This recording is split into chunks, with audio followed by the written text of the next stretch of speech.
Baste Duterte nagsabi na ang Pilipinas ay under martial law without declaration. Ayan. Yan po ang pinahayag nito ni Baste Duterte sa kanyang matinding speech. Alam po ninyo, wala kayong lusot eh. Ano man po ang gawin ninyo kay BP Sara, lumalakas na po yung suporta ni Baste Duterte.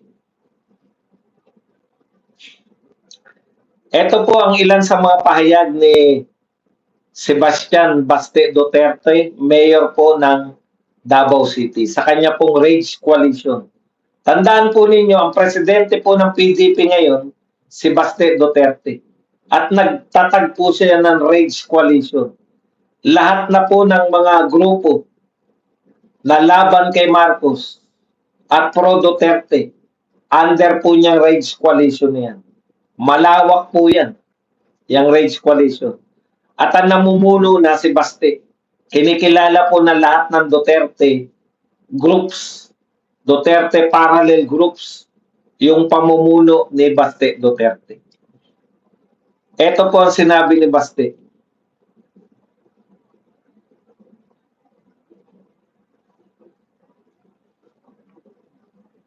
You know, tama si Mike Defensor. This is not even a silent martial law. It is martial law without declaring it formally. Ano po yung sinasabi niya? Na bakit martial law na? Nung panahon po ng martial law, na nito ni tatay ni BBM, lahat po ng mga political opponent, lahat po ng mga political nakalaban, mga kalaban po, political opposition, kalaban po sa politika ng tatay ni Marcos, pinakulong niya. Ganyan po ang nangyayari ngayon. Di po ba? Lahat kinakasuhan. Lahat pinakukulong. Ang pagkakaiba lang, deklarado, martial law. Tatay ni BBM, ito, undeclared martial law, pero same result.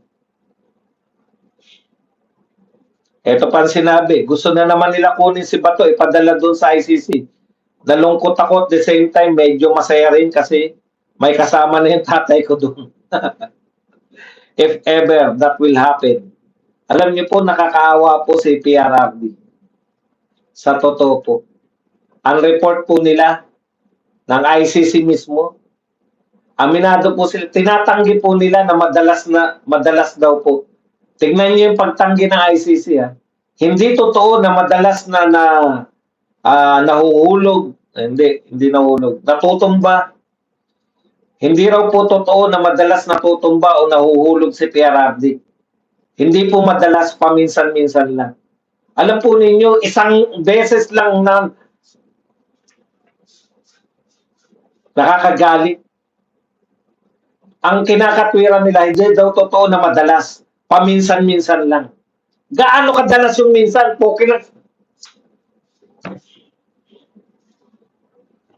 Minsan lang po madapa.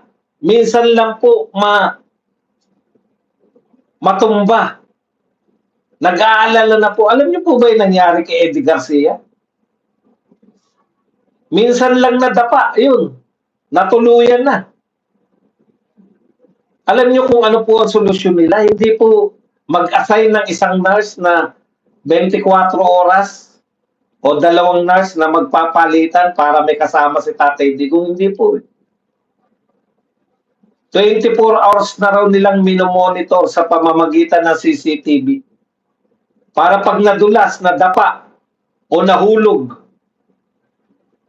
pupuntahan po nila. Paano kung nag-CR yung nakabantay sa CCTV? 24 hours ba yung nakangangasas? Grabe po. Hindi po makatao. Sa bagay, ano aasahan nyo sa korte? Kamakailan lang, namatay po ang isang bilanggo nila. Wala pa pong trial. Nakakulong na. Wala pa pong trial, 94 years old, taga Rwanda. Namatay na po, na nakakulong. Hindi pa po nabibista yan. Bakit hindi nag-interim release? Baka tumakas eh. 94 years old. Baka tumakas. Yung 94 years old na yun, makalabas man yan sa kulungan, sa ospital na po yan. Grabe. Ngayon lang ako nakakita. At sinasabi nila na sila ay para sa human rights, sa crimes against humanity. Aminado sila. Ang hindi lang daw ang hindi nila inaamin na madalas. Baka yung madalas sa kanila yung kada oras. Yung hindi madalas isang araw lang, isang beses ng araw. At ito ay hindi po nila sinasabi sa pamilya. Kung hindi pa nag-request yung mga abogado, hindi pa aamin yung mga yan. Pero wala pa rin po, unahin pa rin nila, baka tumakas si Tatay Digong.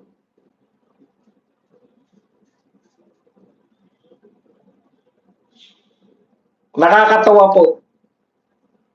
Yung ICC, minsan natatawa ako, anong uri ng korte yan? Bili mo sabihin ni Conti, sinumbong na raw nila yung ginawa ni Robin Padilla. Nagsumbong na raw sa ICC. Ano ba ginawa ni Robin? Sinabay si Bato. Senador ng Pilipinas, sinabay yung isang tao na walang kaso sa Pilipinas, sinabay sa sasakyan. Isinumbong sa ICC. Huhulihin si Robin ng ICC dahil sinabay niya si Bato. Ano na lang korte natin? Supreme Court, maawa naman kayo sa Pilipinas. Nagsumbong na naman, magiging wanted si Robin. Ano kasalanan ni Robin? Sinakay si Bato sa sasakyan. Lilitisin sa ICC. Baka susunod niyan, jaywalker. Yung mga tumawid sa EDSA. Bawal tumawid. Nakamamatay. Sa bagay, hindi na pwedeng taweran ng EDSA. May LRT na sa gitna eh. Gaano kababa yung tingin ni Conti sa ICC? Naturingan kayong international court pero dinidiktahan lang kayo ng mga pangkaraniwang abogado. O, kasuhan niyo yan si Robin kasi sinabay sa sasakyan. Sinabay sa sasakyan? Ang takbo agad dun sa putya dito sa Pilipinas. Kaso mo yan. Anong kaso mo? Isinabay niya sa sasakyan. Baka ang parusa lang dyan, pakantahin ka ng bayang Mag-iliw eh. Puta lahat na lang ng ikakaso na lang doon. Diretso na sa ICC. Huli namin si Robin.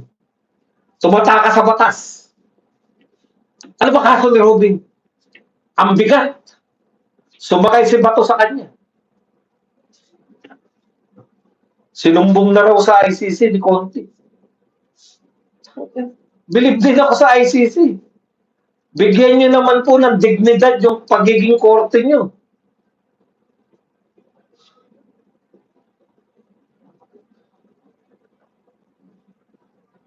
Bigyan nyo po ng dignidad na kayo ay korte.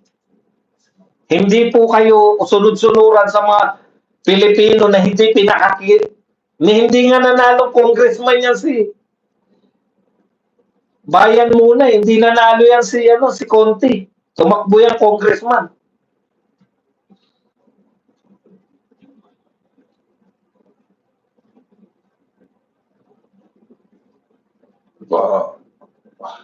Pumapayag yung Supreme Court natin na laktaw-laktawan sila ng mga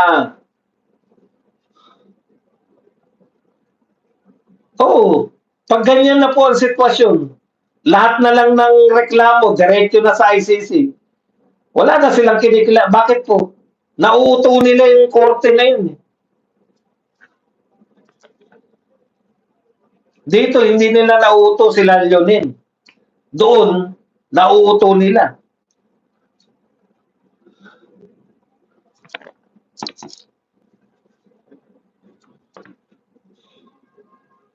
Eto po, kabahan kayo kay Baste. Akala ninyo tapos na yung mga Duterte? Manalo man kayo dyan sa mga senador na malabo sa ngayon, pero hindi natin alam di ba? Manalo man kayo sa mga senador. Meron pa kami susunod, meron pa kami pang-presidente, si Baste.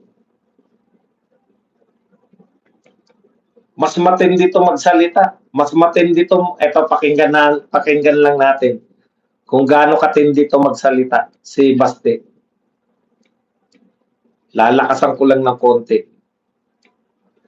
Para magka-ideya kayo na hindi lang po natatapos yung laban ng mga Duterte dito po kay VP Sara.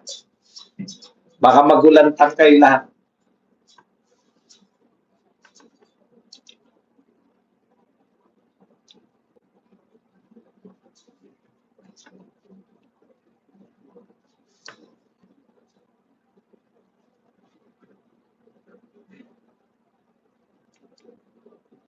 Ito pang narinig ko, Constitutional Assembly to extend the term of the incumbent politicians. That means including the congressman. So, kung nakinig lang kayo sa akin before the midterm elections, ay di sa akin. Ito pang narinig ko, Constitutional Assembly to extend the term of the incumbent politicians. That means including the congressman. So, kung nakinig lang kayo sa akin before the midterm elections, I already said this in Cebu, I said this everywhere I went. Yung mga na yan, ayaw bumaba. Kasi alam niya, pag bumaba siya, makukulong siya. We have to do more. We have to do more. We have to push harder. We cannot allow this administration to go beyond 2028.